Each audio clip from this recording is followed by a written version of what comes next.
Good morning, welcome back to my channel. তো দেখো সকাল সকাল কাজ কাম নিয়ে স্টার্ট হয়ে গেছে, কারণ ঘুম থেকে উঠলেই খাবার দাবারের টেনশন থাকে। তো আজকে সকাল সকাল ঘুম থেকে উঠেই হাজব্যান্ড চলে গেছে বাজারে, যাই গিয়ে দেখি বাজারে মাছ টাছ কিছু পাই কি না পাই। তো গিয়ে ওখান থেকে গিয়ে বড় একটা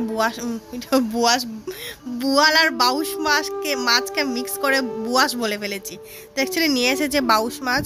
তো ওটাকে যে কিউট কাপল নেম বলে না, দুটো নাম মিক্স করে, তো এখন আমার সেই ধরনের হয়ে গেছে। আমি বুয়াল আর বাউশকে এই কাপল বানিয়ে দিয়েছি। তো যাই হোক, নিয়ে এসেছে বাউশ মাছ। তো বাউশ মাছটা এতটাই আমার কাছে, এটা 1 কিলো সাইজের ছিল আর কি। তো এটা আমার কাছে অনেকটাই বড়, কারণ এত বড় মাছ আমি দা দিয়ে কাটিনি, তার জন্য বারবার মাছটা হাত থেকে পিছলে যাচ্ছিলো, স্লিপ হয়ে পড়ে যাচ্ছিলো। তো কোনো রকম কষ্ট করে ওটা রাশগুলো ছাড়িয়ে তারপর মাছটা অনেক কষ্টে কেটেছে, কারণ এত বড় মাছ। তার মধ্যে হচ্ছে আমার যে দাটার ধারটা, দায়ের যে শান দেওয়া থাকে না, ওটা শানটাও অনেকটাই ভুতা হয়ে গেছে আর কি। তো ওটা দিয়ে ভালোভাবে কাটতে পারছিলাম না, তার মধ্যে মাছটা যাচ্ছে বারে স্লিপ করে। তো কোনো রকম কষ্ট করে কেটেছি। আমি যদি মাছ টাছ কিনে আনি, তো ম্যাক্সিমাম মাছ, মানে বড়ো মাছ হলে ম্যাক্সিমাম আমি ওটা কেটে আনি। তো হাজব্যান্ড যেহেতু তাড়াতাড়ির মধ্যে নিয়ে এসেছে, তো ওখানে আর কাটাকাটির সুযোগ পাইনি। আর তো কষ্ট করে মাছটা কাটার পর তাড়াতাড়ি করে দৌড় দিলাম যে না, রান্নাবাড়াটা কমপ্লিট করে ফেলে। এদিকে চুলার কাছে এসে লবণ মরিচ যা কিছু দরকার হ্যান ত্যান সব কিছু দিয়ে তো রান্নাবাড়া স্টার্ট করে দিলাম।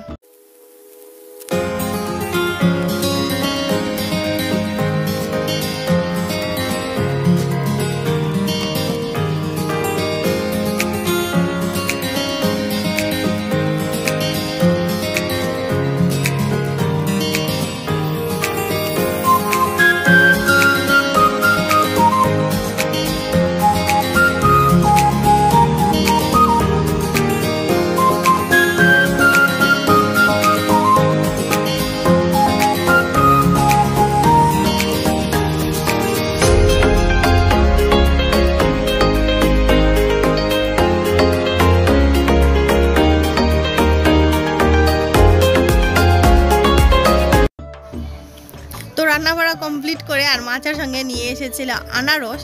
তো রান্নাবাড়া কমপ্লিট করে যেই একটু মানে রিল্যাক্স হলাম, তো ভাবলাম দেখো আমার চুলের অবস্থা কী হয়ে আছে। আমি জাস্ট মানে স্নানে যাবো, তো হাজব্যান্ড বলছে যে ওটা খেয়ে তারপর আরামসে স্নান করো, তার জন্য চুল একদম পাগল অবস্থায় আছে। তো যাই হোক, আমি বসলাম আনারস কাটতে বসেছি, আর মাম্মা বারবার দায়ের সামনে এসে নাটক করছিল। তো দায়ের সামনে এসে মানে মাম্মা দায়ের সামনে আসলে আমি অনেকটাই ভয় লাগে। আমাদের এখানে অনেকটাই মানে অনেক বড় মানে এক ধরনের ঘটনা ঘটে গেছে, যেটা অন্যদিন তোমাদেরকে বলে দেবো। আর এমনিতেও বাচ্চারা দায়ের সামনে আসলে আমার ভীষণ পরিমাণে ভয় লাগে। আর ওই ঘটনাটা দায়ের সামনে যখন মামা আসে না, তো ওই ঘটনাটা আমার সামনে মানে চোখের সামনে যেমন ভেসে উঠে আর কি। তো অনেকটাই ভয় পাই। তো বারবার মাম্মার দিকে তাকাচ্ছে, হাজব্যান্ডকে বলছি যে দূরে সরিয়ে রাখো। এই করে কষ্ট করে তারপর আনারসটা কাটলাম। আর তোমরা কে আনারসগুলো মানে আমার মতো করে খেয়েছো আমাকে বলো। আমি না আনারস ম্যাক্সিমামই আনারস যখন আনে তখন আনারসটাকে ছোটো করে কেটে তারপর ওটাতে নুন আর লঙ্কা গুঁড়ো দিয়ে মিক্স করে খাই, ভীষণ ভালো লাগে।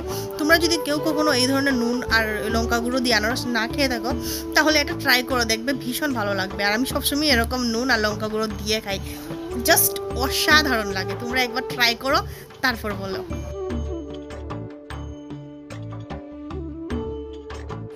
সো গাইজ, আমার স্নান টান করা কমপ্লিট হয়ে গেছে, আর আমরা একটু সাজগুজ করে রেডি হয়ে গেছি, একটুখানি বাইরে যাবো। আর মামামকে দেখো ফুটু দিয়ে দিয়েছিলাম, মামাম সব ফুটু ক্রিম মেখে সব ফুটু উড়িয়ে দিয়েছে। ওর ক্রিমের বোতল নিয়েছিল, তারপর সঙ্গে নিয়েছিল কি ওর লোশন, ওটা নিয়ে শুধু মুখেই দিচ্ছিল। পুরো সারা শরীর থাকা সত্ত্বেও শুধু মুখেই মানে ক্রিমটা মাখা হচ্ছিল, তার জন্য পুরো কাজল একদম আস্তা মুখে দিয়ে কালিমাই সেজে গেছে। তারপর এখন মুখ টুক মুছে দিয়েছি, আর আমরা একটু বেরিয়েছি বাইরে হাঁটু করার জন্য।